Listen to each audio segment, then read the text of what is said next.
Hello everyone, I'm Helena Baillie, and in this video I'm going to talk about how to interpret the Adagio by Bach from the first sonata in G minor for solo violin.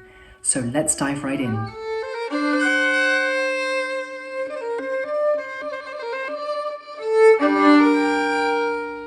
One of the first decisions we need to make is how to resolve the chord at the end of the first phrase. Do we resolve on the melodic line, the top G rolling upwards?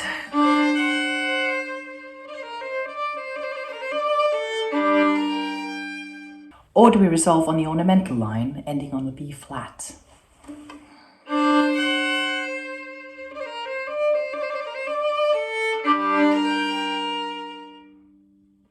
Perhaps an element of both.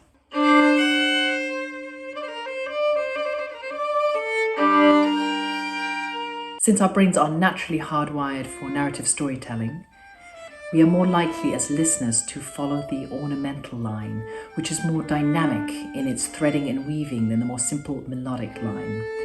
For this reason, I would suggest resolving the first phrase on the B flat. Before we go any further with the interpretation, it's very helpful to take a moment and look at how the piece is constructed. There are three elements at play throughout this adagio in varying degrees of prominence: the harmony, melody, and ornamentation. In the first phrase, the harmony constitutes these four chords.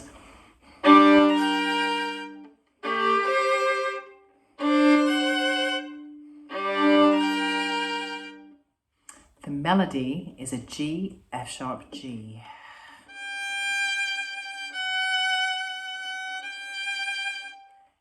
And the ornamentation starts on the high G and resolves to the B flat.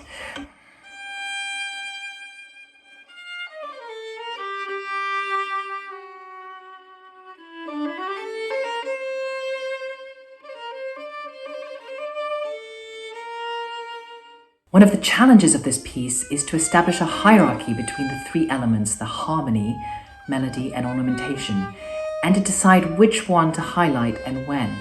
In the opening phrase, the harmony occurs on strong beats, establishing the bedrock key of G minor, which is connected by the ornamentation and framed by the melodic line. However, after the first phrase, the frequency of the chords changes, as well as the speed and length of the ornamentation, so the pattern is broken right away. For example, in bar 6, the melody becomes more explicit, with the harmony implied and the ornamentation almost completely absent. Bach's genius is in the variety of the writing, how the melody is sometimes encoded or hidden in the harmony and ornamentation. There is nothing predictable or repetitive in the writing, and we find that the three elements, the harmony, melody, and ornamentation, are always mutually reinforcing and interactive. Let's take one more look at the printed page and notice that Bach has written this adagio in three sections.